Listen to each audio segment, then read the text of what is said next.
There are deaths that the world grieves and releases, and then there are deaths that the world carries quietly, persistently, like something unfinished.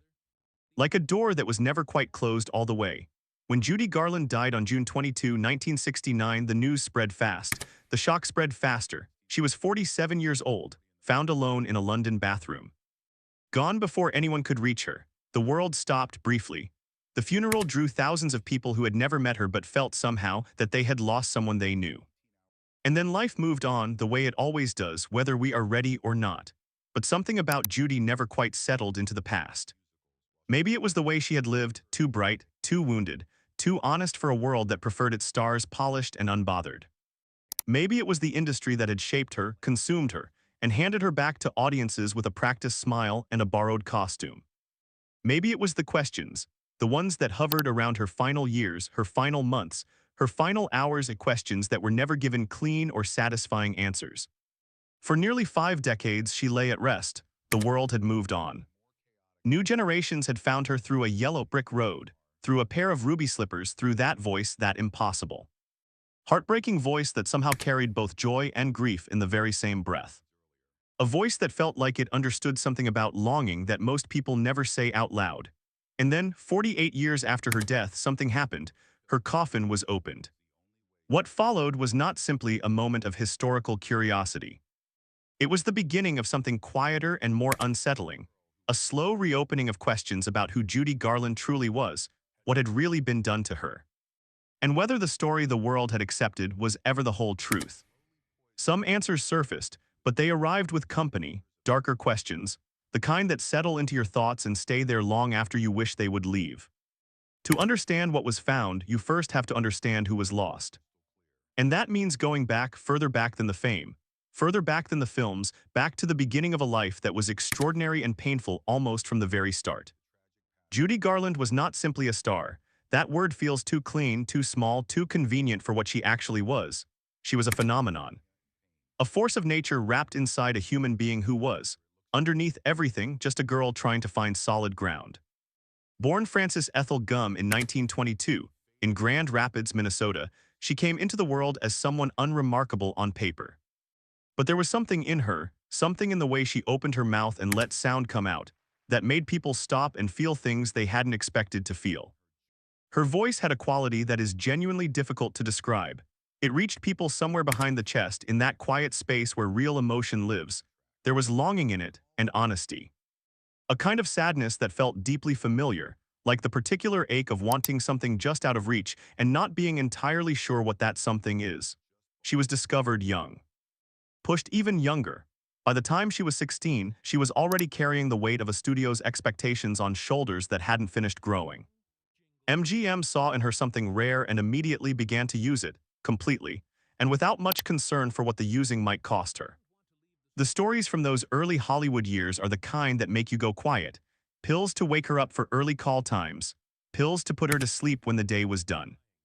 A body that was watched, criticized, and reshaped to fit a mold that was never built for her. She was told she was too heavy, too plain, too much of something and not enough of something else. Always falling just short of whatever they needed her to be, even as she gave them everything she had. And still, she shone. That is the unbearable contradiction at the center of her life. The brighter she burned on screen, the darker things became when the cameras stopped. The more audiences adored her, the more alone she seemed to feel inside that adoration.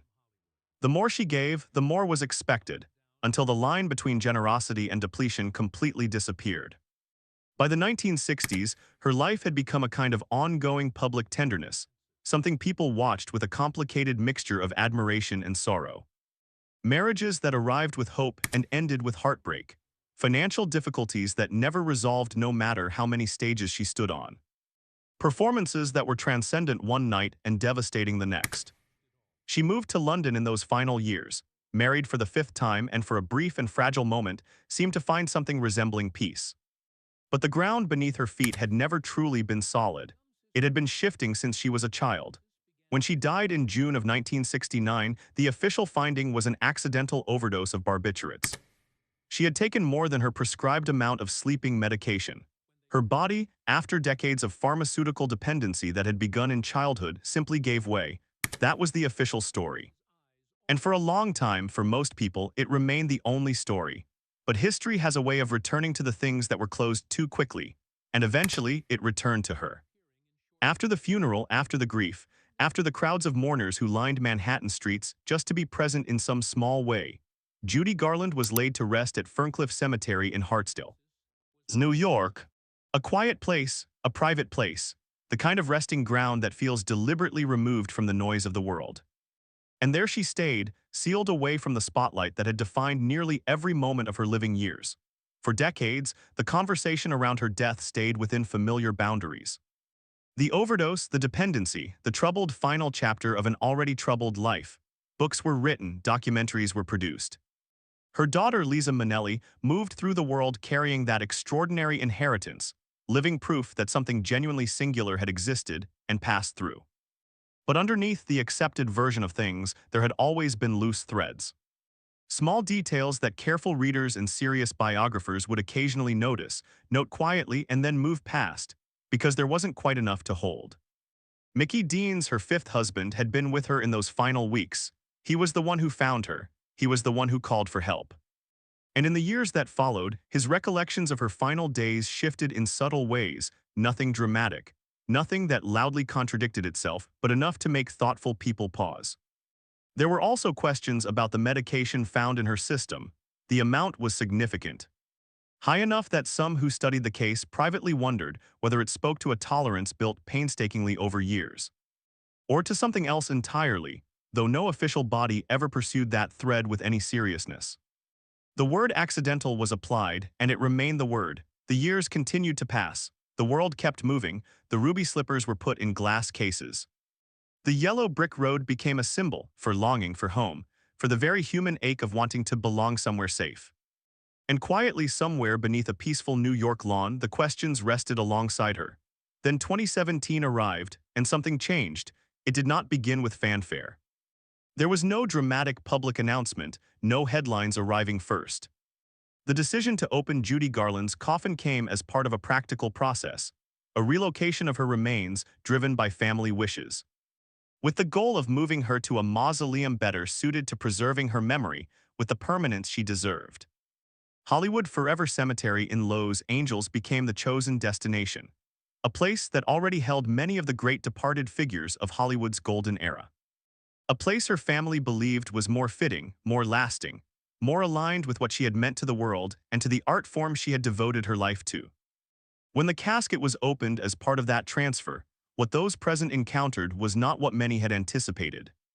According to those who were there, and according to reports that emerged in the period that followed, Judy Garland's body had been remarkably well preserved. For nearly 5 decades underground, she had remained largely intact. The degree of preservation reportedly caught those involved in the process genuinely off guard. Her appearance, according to accounts, was still recognizable, still unmistakably her. That detail alone is enough to sit with for a moment. There is something profoundly and quietly human about the idea of opening a coffin after 48 years and finding a person still present, still somehow there. In a way that time and the earth had not fully erased. It does not fit neatly into any rational framework. It simply reaches into you and stays. But the physical preservation of her remains was only the beginning of what the reopening set in motion. Because once that casket was open, once people were faced again with the reality of Judy Garland, not the legend, not the cultural icon, not the symbol, but the actual woman, the old questions came back. Not through official channels, not in courtrooms or formal investigations, but in conversations, in thoughtful articles, in the minds of people who had spent years studying her life with genuine care and rigor. What had truly happened to her? What had been deliberately done to her? And had the people most responsible for the most painful passages of her story ever faced any form of meaningful reckoning? The preservation of her body was striking on its own terms, but what it prompted was something far more complex than astonishment. Those who had studied her life carefully, biographers, historians, researchers who had spent years with the documentation, began once again to look at the recorded facts of her physical deterioration during her lifetime. And what those facts revealed, assembled together and confronted honestly, painted a portrait that was as troubling as it was heartbreaking. Judy Garland had been placed on pharmaceutical medication at approximately 13 years of age. amphetamines to suppress her appetite, to keep her alert and energized through the long and grueling days on a studio lot. Barbiturates at night to bring her down enough to sleep when the stimulants kept her system running. A deeply damaging, carefully maintained cycle that MGM reportedly helped to establish and sustain. According to multiple serious historical accounts and biographies that have examined the record. By the time she reached adulthood, her body had already been chemically managed for years. Her nervous system, her metabolism, her sleep, her hunger. All of it shaped and reshaped by substances handed to her by authority figures she had been raised to trust without question. This was not entirely unknown. It had been written about, discussed in certain circles, but confronted again in the context of an opened casket in the presence of her preserved physical remains, the knowledge landed differently. Here was a body that had survived 48 years beneath the earth in remarkable condition. And that same body had been systematically harmed during its lifetime by an industry that measured her worth entirely in terms of output, productivity, and box office returns. That contrast is not easy to sit with. It is, in its quiet way, devastating. It also reopened a conversation that has never truly been concluded about the moral and legal responsibility of studios toward the young performers they signed and shaped. By 2017, most of the executives who had overseen Judy's childhood years at MGM were long gone themselves. No legal proceedings had ever been brought. No formal institutional reckoning had ever occurred. The questions raised by the reopening of her coffin were not new ones, but they had become newly urgent. And for the first time in a long time, they were no longer abstract. They were attached to a face, a body. A woman who had once stood before a camera and given everything she had to a single question, whether somewhere beyond all of it, things could be different and better and free. To understand the full emotional weight of what the reopening stirred, it is necessary to look honestly at the shape of Judy's final years. By 1968, her financial situation had become serious. Properties were gone. Money earned across a lifetime of performing had largely disappeared, mismanaged, depleted, or lost through arrangements made by people who were supposed to protect her interests. According to reports and court records from that period, she had very little left in any meaningful sense. Her marriage to Mickey Deans, her fifth, had taken place only months before her death. People who knew her in London during that time described a woman who was exhausted in a way that went far beyond the physical, a bone-deep tiredness. The kind that accumulates over decades and does not respond to rest. She still performed. She went on stage and gave concerts that drew sharply divided reviews, some nights producing something close to magic, other nights something far more difficult to watch. But she went. She always went. Offstage, she was struggling in ways that the people around her seemed either unable or unwilling to adequately address. The night she died, Mickey Deans was asleep in a separate room. He found her the following morning in the bathroom, already gone. The inquest that followed determined the death was accidental. The medication present in her system was consistent, investigators concluded, with self-administration built up over time. No evidence of foul play was established. No official body has since revisited that conclusion with any new findings.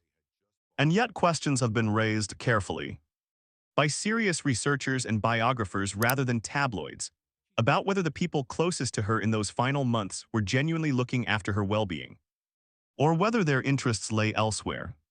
Questions about who financially benefited from keeping her on stage, about the contractual obligations that continued even as her health made performing increasingly dangerous, about the access she had to medication that ultimately ended her life.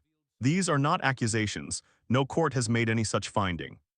But the questions themselves exist, and they were brought quietly back into the light by the simple act of opening her coffin. There is a particular kind of grief that has nothing to do with surprise. It is the grief that comes from understanding fully, clearly, and too late what someone endured while they were still alive and present and reachable. That is ultimately what the reopening of Judy Garland's coffin produced in those who thought carefully about what it meant. Not scandal, not revelation in any dramatic sense, but a clarifying, deepening grief, a grief with sharper edges. The condition of her remains reminded people, forced people, to remember that she was real, not a symbol. Not a cultural shorthand for a particular kind of suffering. A real woman with a real body that had been through real and prolonged harm, much of it inflicted by systems and individuals who held power over her before she had the years or the tools to fully understand what was being done. In the years following 2017, the cultural conversation around Judy Garland shifted in ways that felt meaningful. The biographical film released in 2019, with Renee Zellweger inhabiting her final months with remarkable honesty and commitment, brought her story back to audiences in a form that was raw and unsparing. Zellweger received an Academy Award for the performance. Audiences in theaters around the world wept. What the film accomplished, and what the quiet reopening of her coffin had already begun, was a broader and more serious reckoning with the studio system that had both made Judy Garland and unmade. More voices entered the conversation. More documentation was examined. The understanding of what had happened to her and to others like her deepened in ways that could not easily be walked back. No new legal conclusions followed. No posthumous justice was formally administered, but something real shifted. She began to be understood less as a tragedy of her own making and more as the victim of an institutional system that had disguised its exploitation as opportunity, its control as care. The chilling questions raised by opening her coffin were never really about what was physically found inside. They were about what the act of opening it forced people to confront: a life, a body. A woman who had been used and monitored and chemically managed and ultimately discarded, and who had then, in the quiet and the dark underground, been preserved with a kind of dignity that her living years had so rarely been allowed to offer her. There is something deeply human about needing to understand the people we lose, especially the ones who gave us something we could not quite name, something that lived in a voice, in a glance, in a single moment on a screen that somehow crossed all the distance between a performer and a stranger, and touched something genuinely real. Judy Garland gave that to millions of people, across generations, across decades. Her voice on a record still reaches people who were not alive when she was. Her face in a film still moves people who have no personal memory of a world she inhabited. That is not a small thing. That is something close to a kind of immortality that cannot be manufactured or planned. But the reopening of her coffin in 2017 asked something of us. It asked us to hold two truths at once without flinching, without letting one soften the other: the extraordinary gift she gave, and the terrible cost at which it was extracted. Those two things cannot be separated. They never could be. Every transcendent note she sang came from a person who was, at the same time, being harmed. Every moment of joy she sent out into an audience was produced inside a life that was frequently frightening and controlled, and lonely in ways most people will never fully understand. To love her honestly, to truly honor what she was, means sitting with that discomfort rather than retreating into the safer, simpler version of her story. It means not reducing her to a girl in a blue dress, standing in a field, clicking her heels and wishing for home. Home, that word follows her everywhere it seems. It was the longing at the center of her most beloved role.